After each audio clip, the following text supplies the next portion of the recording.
Yang menganehkan juga bagi saya, kenapa Ya. Mega dan temannya itu baru sekarang Aduh. Aduh. Lu yang aneh. Iya, lu yang aneh. Lu yang Bukan aneh. mereka, lu yang aneh. Udah mulai lemes saya melihat Fitra. pemberitaan dari salah satu media televisi nasional ya, bahwasannya adanya pemeriksaan terhadap para terpidana ini ya justru kita sangat lemes ya mendukung suaranya. itu ya karena pernyataan Liga Akbar juga membawa 2 penyidik yang memeriksa Liga Akbar pada saat itu, dan kayaknya kesurupan bayaran nih orang. Seolah-olah kasus ini pembunuhan, padahal kecelakaan. Nah, Ya, itulah yang kayaknya bayaran ya si Dinda ya. sekarang ya. Saya menemukan fakta bukti baru. Wow, apa Saya baru dia? lihat bukan hanya baut yang bengkok. Wah, Dan kita lihat bersama-sama. kita lihat bersama-sama Kita guys. lihat bersama-sama. Ini tiang saksi bisu pada saat 2016 yang lalu. Dan saya menemukan di sini tiangnya bengkok, teman-teman. Oh, mungkin ini benturan kepala ya. Tiang ini bengkok. Nggak tahu lah ya. Simpulan kita tentang kasus Cirebon 2016 akan berubah dan nasib para terpidana akan berbalik arah. Dari terpidana seumur hidup menjadi manusia bebas merdeka. Mantap. Dari pidana seumur hidup menjadi manusia bebas muri. Yang menganehkan juga bagi saya, kenapa Ya. Mega dan temannya itu baru sekarang Aduh. Lu yang aneh. Iya, lu yang aneh. Lu yang Bukan aneh. mereka, lu yang aneh. Pertanyaan aneh dari orang aneh. Cocok bener, cucok meong. Cucok meong. Aduh, Mr. Potato. Katanya pintar, tapi malah pertanyaan aneh yang dilontarkan. Macam mana pula? Mana main? Mana keren? Ulala. Mr. Potato. Harus diingat, peristiwa tersebut terjadi di kota kecil. Ya. Bahkan secara ekonomi saja menengah ke bawah. Iya benar. Pemahaman terkait kuasa hukum dan lain sebagainya minim. Ya benar. Apalagi minim. mereka paham betul yang dihadapi ini siapa dan peristiwa apa. Otomatis ada begitu banyak rasa takut dan rasa khawatir bila berbicara. Ya. Berbeda halnya dengan saat ini. Ada yang memfasilitasi, ada yang mendampingi dan lain sebagainya, apalagi menjadi sorotan publik. Otomatis secara keberanian mereka semacam memiliki booster, semacam ada yang melindungi. Maka saat ini mungkin saja dianggap waktu yang tepat untuk mereka berbicara. Iya.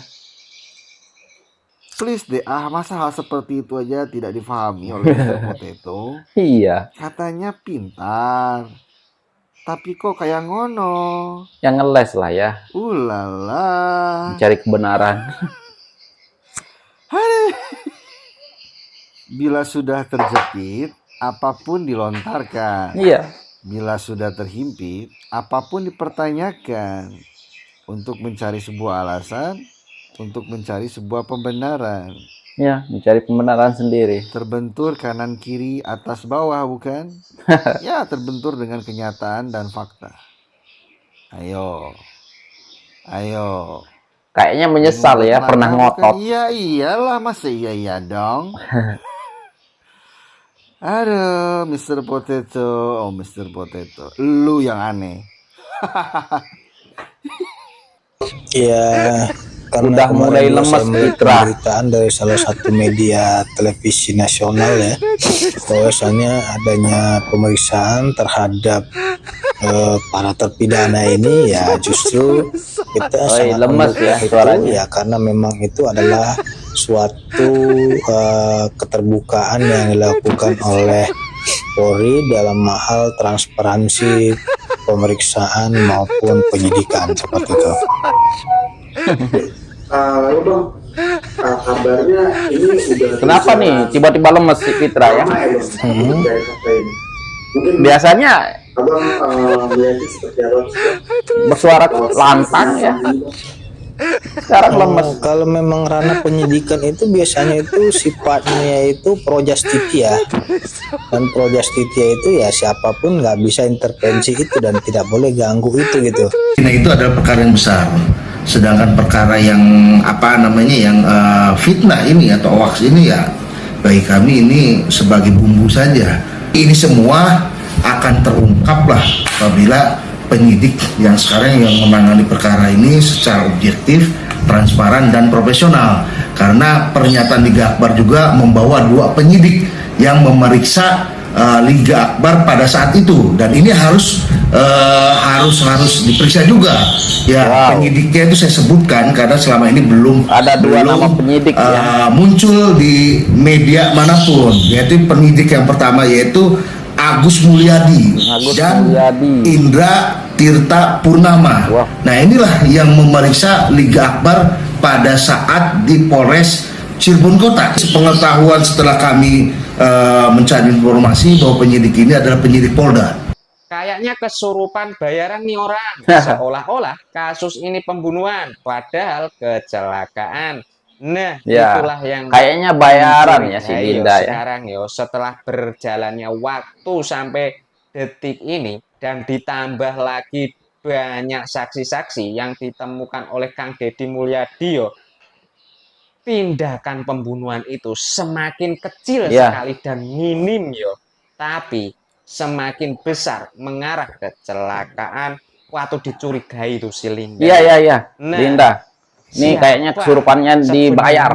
Kalau memang itu kesurupan bohongan, yang menyuruh itu loh siapa waktu dicari itu dan ditanya lagi itu si Linda soalnya dari kesurupan dia sudah membuat onar dan gaduh seluruh rakyat Indonesia jangan-jangan si aktor FTV itu lagi yang menyuruh ya lur. Nah, itu patut dicurigai itu.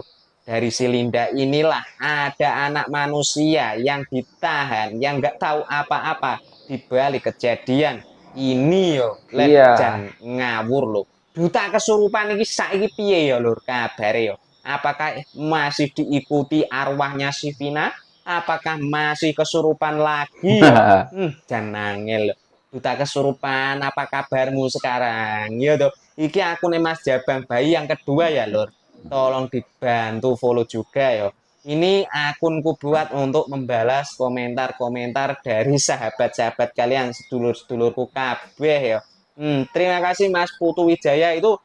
Waktu dicurigai itu duta kesurupan itu aku yakin 1000% bahwa itu kesurupan bohongan alias ada yang menyuruh dan wajib dicari siapa yang menyuruh Linda setuju. agar membuat acting seperti kesurupan. Jangan-jangan aktor FTV yang pernah nangis-nangis di kuburan itu kalah.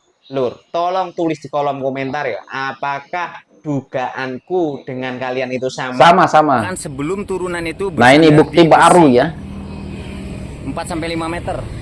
Oke. Oh iya Pak, ini betul, Pak. saksian Bapak 4-5 yang pakai meter topi. berarti sekitar 1, 2, 3, 4, 5 sekitar di sini. Di sini Pak Adi lagi makan. Saya bilang, kenapa makannya di situ? Kalau musafir itu lantainya bumi, atapnya langit, Mas. Gitu. Jawabannya dia begitu. Jadi dan Pak Adi menghadap ke sini ke jalan, menghadap ke gudang yang memang kata Pak Adi pabrik. Yang dimaksud Pak Adi gudangnya itulah gudangnya. Pada saat 2016 itu baru jadi, memang benar. Saya sudah tanya ke orang gudangnya, memang betul. Oke. Masuk akal. Pak Adi lagi makan, dari sana terlihat 2 sejoli sambil ketawa-ketawa berjalan lurus naik ke atas dengan kondisi yang seperti orang mabok bawa motornya. Naik ke sini dan standing di sini saya menemukan fakta bukti baru, teman-teman. Wow, apa dia? Bukan hanya baut yang bengkok. Wah, dan kita lihat bersama-sama. Guys. Ini tiang saksi bisu pada saat 2016 yang lalu. Dan saya menemukan di sini tiangnya bengkok, teman-teman. Oh, mungkin ini benturan kepala ya. Tiang ini bengkok. Nggak tahu lah ya. Sampai Ini tiang bengkok, jelas bengkok. pantesan sampai KO. benturan. Ini bengkok. Bengkok ini, teman-teman. Bukan baut Kita bisa aja lihat yang dari bengkok ya. kejauhan dulu. Nah, seperti ini. Cocok, masuk akal. Bengkoknya tiang. Jadi selama ini kita perhatinya ke baut, padahal tiangnya udah bengkok. Tuh, mau diperiksa dari ujung sana ke ujung sana, tiang itu nggak ada yang bengkok. Hanya tiang ini yang bengkok karena benturan.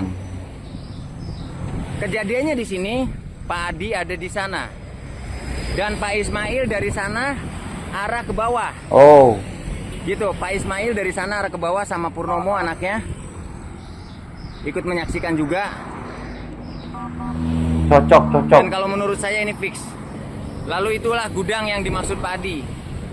Gudang keramik Kali Tanjung. Kita balik lagi lihat, teman-teman. Kita lihat, teman-teman. Nah, lihat sampai bengkok ya tiangnya. Aduh, fix lah ini ya. Kecelakaan tunggal. Ada dua handphone, Hadi dengan pacarnya. Ya, Dia Bukti berbicara percakapan tentang elektronik, rencana ya. pernikahan. betul. Tapi kemudian dua handphone ini, katakanlah nomor A dan nomor B, di dalam berkas ditulis rencana pembunuhan antara Sudirman dan Saka Tatal untuk membunuh Eki. Di dalam Padahal isinya hanya sebenarnya pacaran Itu antara saya katakan Hadi dan tadi. pacarnya. isi halaman 65 yang menyebut-nyebut bahwa seolah ada SMS antara Saka Tatal dengan Sudirman, Iya. itu tidak didukung oleh bukti ekstraksi data. Wah, itu pun Ekstraksi dari direkayasa ya. Dari handphone. Yang ada dalam bukti ekstraksi data digital adalah komunikasi antara Hadi dengan pacarnya yang sama sekali tidak bicara tentang pembunuhan atau rencana pembunuhan apa. Padahal nomornya nomor itu aja.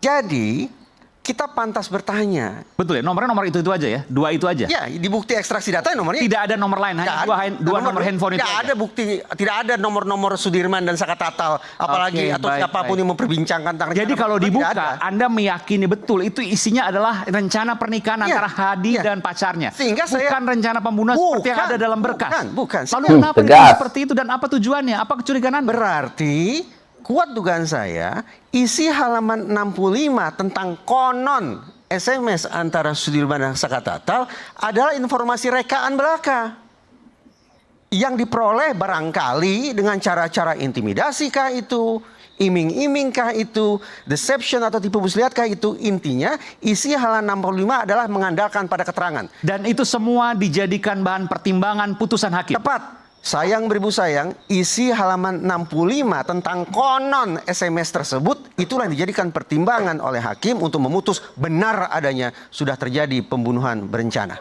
Padahal tidak ada bukti komunikasi elektroniknya.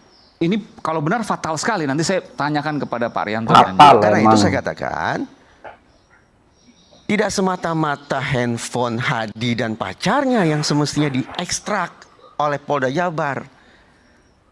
Tapi seluruh gawai para tersangka, ditambah lagi dengan gawai kedua korban, juga harus dapat perlakuan yang sama. Diekstrak sehingga kita peroleh informasi serinci-rincinya tentang siapa dengan siapa, berkomunikasi tentang apa, pada jam, menit, detik keberapa. Baru dua nomor handphone Anda sudah menemukan kejanggalan yang luar biasa. ternyata. Sehingga Anda menyimpulkan ketika semua dibuka, maka hasilnya akan berbeda dengan putusan 3 pengadilan. Betul. Betul. Anda yakin, sekali lagi Anda saya menanyakan, Setuju. Anda yakin dengan Ini jawaban pun Anda? udah Nalar keilmuan saya membuat saya yakin untuk mengatakan kalau bukti komunikasi elektronik serinci-rincinya ditemukan lalu dibuka ke ruang hukum, maka sekali lagi simpulan kita tentang kasus Cirebon 2016 akan berubah dan nasib para terpidana akan berbalik arah.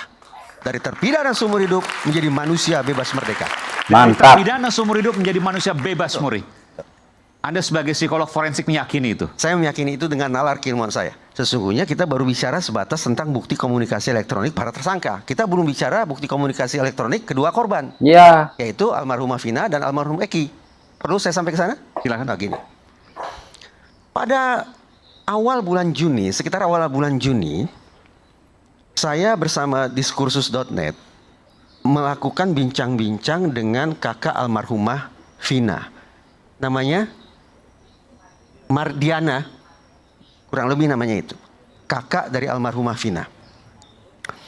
Marliana, ya. Marliana. Disebutlah oleh sang kakak bahwa pada hari itu ada 2 orang teman Vina yang datang.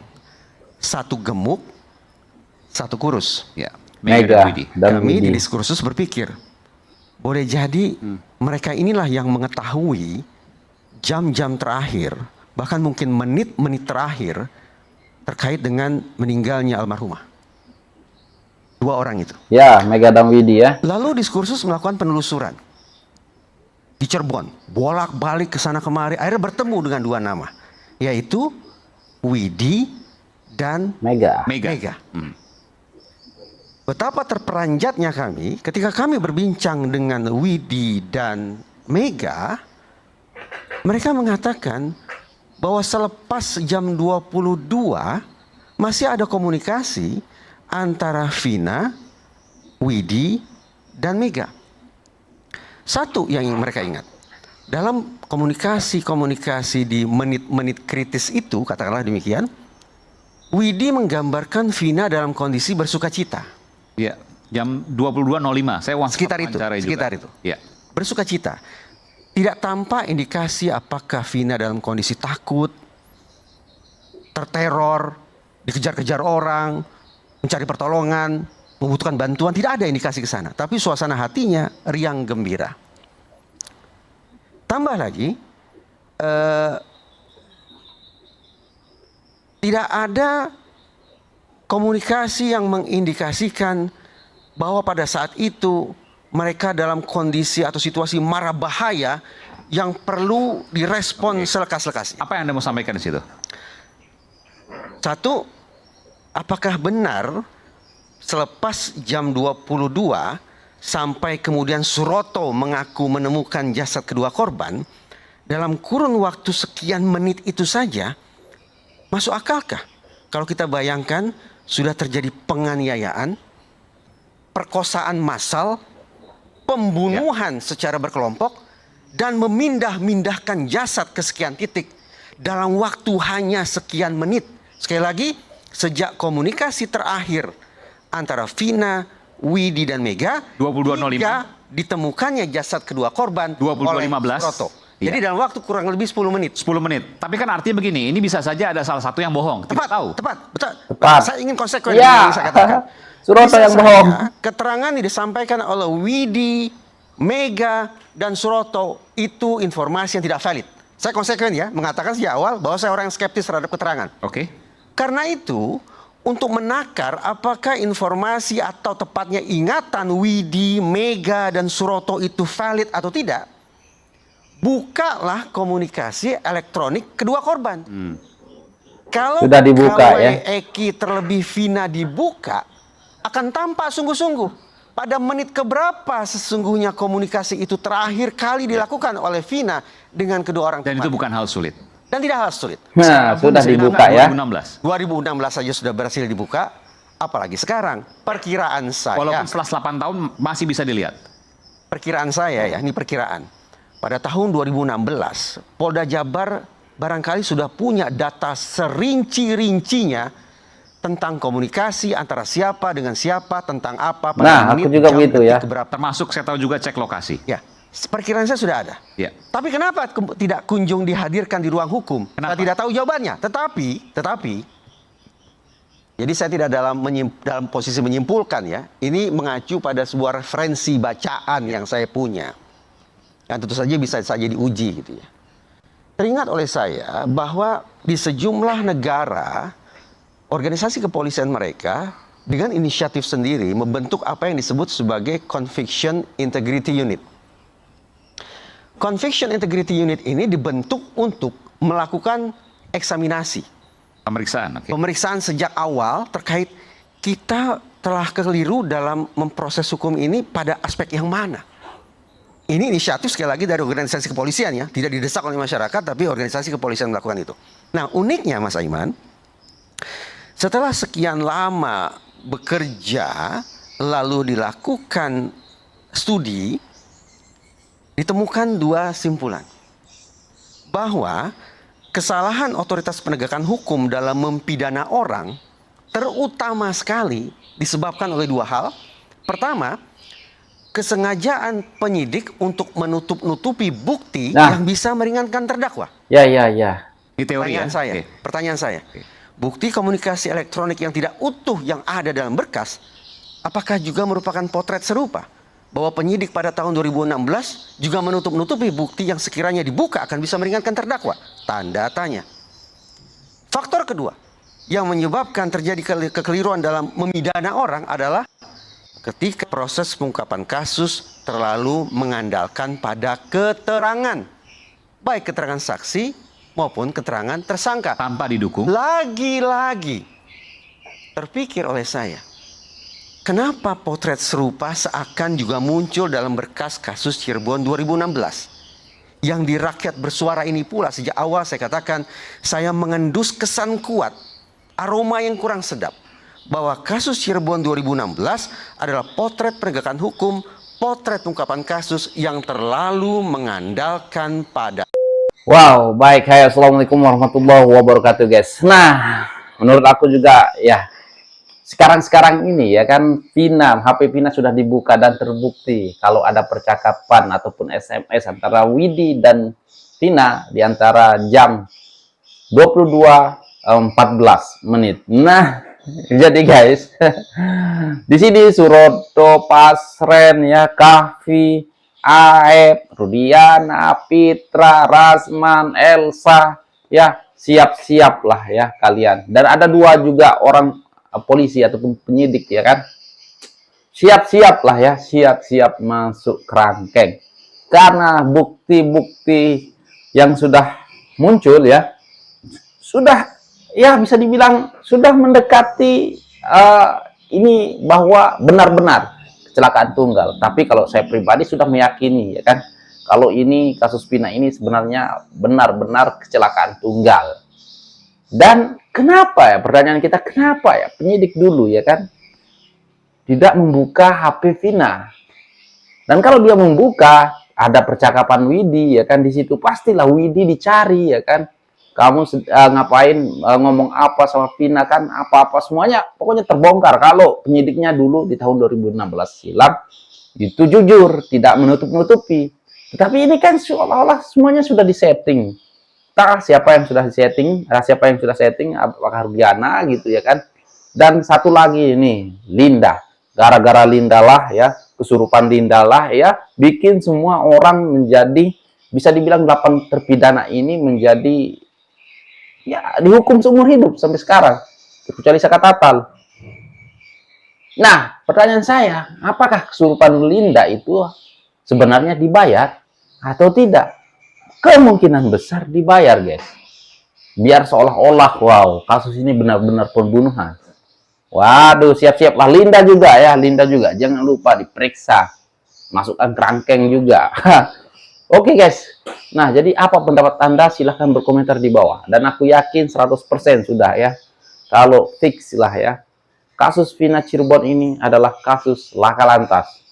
Kalau kalian bagaimana? Mungkin sebagian daripada kalian ataupun para subscriber saya setuju pendapat dengan saya, dan ya sama-sama meyakini kalau kasus Vina ini adalah sebenarnya kecelakaan tunggal. Dan oke guys, mungkin itu saja untuk video kali ini, dan sekian, terima kasih. Assalamualaikum warahmatullahi wabarakatuh. Bye.